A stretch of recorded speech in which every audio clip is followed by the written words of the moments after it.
आज भारत की विकास यात्रा का एक महत्वपूर्ण पड़ाव है।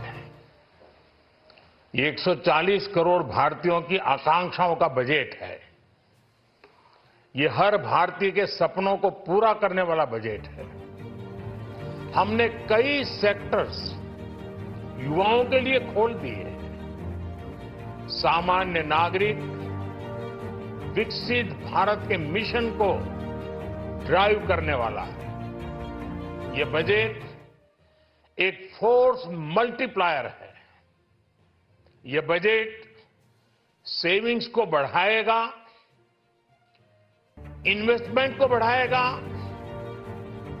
कंजम्पशन को बढ़ाएगा और ग्रोथ को भी तेजी से बढ़ाएगा।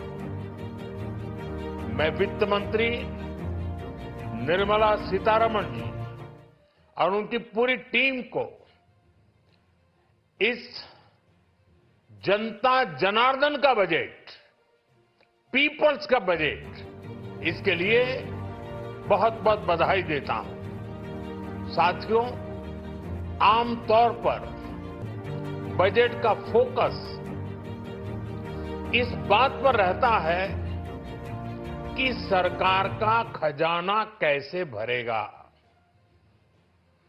लेकिन ये बजट उससे बिल्कुल उल्टा है।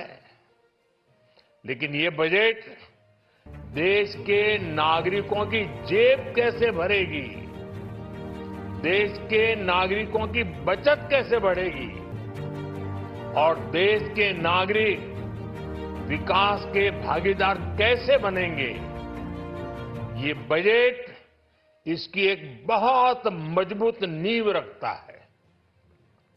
साथियों, इस बजट में रिफॉर्म की दिशा में महत्वपूर्ण कदम उठाए गए हैं। न्यूक्लियर एनर्जी में प्राइवेट सेक्टर को बढ़ावा देने का निर्णय बहुत ही ऐतिहासिक है। ये आने वाले समय में सिविल न्यूक्लियर एनर्जी का बड़ा योगदान देश के विकास में सुनिश्चित करेगा। बजट में रोजगार के सभी क्षेत्रों को हर प्रकार से प्राथमिकता दी गई है। लेकिन मैं दो चीजों पर ध्यान आकर्षित करना चाहूंगा। उन रिफॉर्म्स की मैं चर्चा करना चाहूंगा जो आने वाले समय में बहुत बड़ा परिवर्तन लाने वाले हैं। एक, इंफ्रास्ट्रक्चर स्टेटस देने के कारण भारत में बड़े शिप्स के निर्माण को बढ़ावा मिलेगा। आत्मनिर्भर भारत अभियान को गति मिलेगी और हम सब जानते हैं कि शिप बिल्डिंग ये सर्वाधिक रोजगार देने वाला क्षेत्र है। उसी प्रकार से देश में टूरिज्म के लिए बहुत संभावना है। महत्वपूर्ण 50 टूरिस्ट डेस्टिनेशन,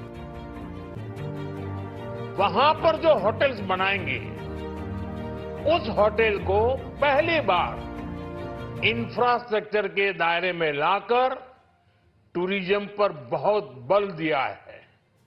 इससे हॉस्पिटैलिटी सेक्टर को, जो रोजगार का बहुत बड़ा क्षेत्र है, और टूरिज्म जो रोजगार का सबसे बड़ा क्षेत्र है, एक प्रकार से चारों तरफ रोजगार के अवसर पैदा करने वाला एक क्षेत्र को ऊर्जा देने वाला काम करेगा।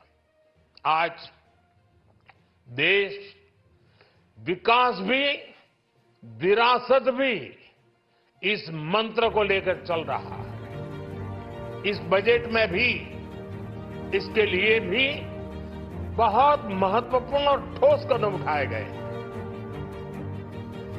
1 करोड़ पांडुलिपियों के लिए संरक्षण के लिए, मैन्युस्क्रिप्ट के लिए ज्ञान भारतम मिशन लॉन्च किया गया है। साथ ही भारतीय ज्ञान परंपरा से प्रेरित एक नेशनल डिजिटल रिपोजिटरी बनाई जाएगी, यानी टेक्नोलॉजी का भरपूर उपयोग किया जाएगा और हमारा जो परंपरागत ज्ञान है उसमें से अमृत निचोड़ने का भी काम होगा। साथियों, बजट में किसानों के लिए जो घोषणा हुई है वो कृषि क्षेत्र और समूची ग्रामीण अर्थव्यवस्था में नई क्रांति का आधार बनेगी। पीएम धन धान्य कृषि योजना के तहत 100 जिलों में सिंचाई और इंफ्रास्ट्रक्चर का डेवलपमेंट होगा। किसान क्रेडिट कार्ड की लिमिट 5 लाख तक होने से उन्हें ज्यादा मदद मिलेगी। साथियों, अब इस बजट में 12 लाख रुपए तक की आय को टैक्स से मुक्त कर दिया गया है। सभी आय वर्ग के लोगों के लिए टैक्स में भी कमी की गई है। इसका बहुत बड़ा फायदा हमारे मिडिल क्लास को, नौकरी पेशे करने वाले जिनकी आय बंधी हुई है, ऐसे लोगों को, मिडिल क्लास को इससे बहुत बड़ा लाभ होने वाला है। उसी प्रकार से जो नए नए प्रोफेशन में आए हैं, जिनको नए नए जॉब मिले हैं, इनकम टैक्स की ये मुक्ति उनके लिए एक बहुत बड़ा अवसर बन जाएगी। साथियों, इस बजट में मैन्युफैक्चरिंग पर 360 डिग्री फोकस है ताकि एंटरप्रेन्योर्स को, एमएसएमईज को, छोटे उद्यमियों को मजबूती मिले और नई जॉब पैदा हो। नेशनल मैन्युफैक्चरिंग मिशन से लेकर clean tech, leather, footwear, toy industry जैसे अनेक सेक्टर्स को विशेष समर्थन दिया गया है।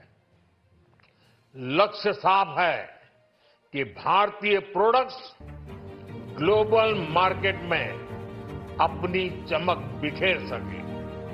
साथियों, राज्यों में इन्वेस्टमेंट का एक वाइब्रेंट कॉम्पिटिटिव माहौल बने, इस पर बजट में विशेष जोर दिया गया है। एमएसएमईज और स्टार्टअप के लिए क्रेडिट गारंटी को दोगुना करने की घोषणा भी हुई है। देश के एससी, एसटी और महिला जो नए उद्यमी बनना चाहते हैं, उनको 2 करोड़ रुपए तक के लोन की योजना भी लाई गई है, और वो भी बिना गारंटी। इस बजट में न्यू एज इकोनॉमी को ध्यान में रखते हुए गीग वर्कर्स के लिए बहुत बड़ी घोषणा की गई है। पहली बार गीग वर्कर्स का ई श्रम पोर्टल पर रजिस्ट्रेशन किया जाएगा। इसके बाद इन साथियों को स्वास्थ्य सेवा और दूसरी सोशल सिक्योरिटी स्कीम्स का लाभ मिलेगा। ये डिग्निटी ऑफ लेबर, इसके प्रति, श्रम एव जयते के प्रति सरकार के कमिटमेंट को दर्शाता है। रेगुलेटरी रिफॉर्म से लेकर फाइनेंशियल रिफॉर्म्स, जन विश्वास 2.0 जैसे कदमों से मिनिमम गवर्नमेंट और ट्रस्ट बेस्ड गवर्नेंस के हमारे कमिटमेंट को और बल मिलेगा। साथियों, ये बजट न केवल देश की वर्तमान आवश्यकताओं को ध्यान में रखता है, बल्कि हमें भविष्य की तैयारी करने में भी मदद करता है। स्टार्टअप के लिए deep tech fund, geospatial mission और न्यूक्लियर एनर्जी मिशन ऐसे ही महत्वपूर्ण कदम है।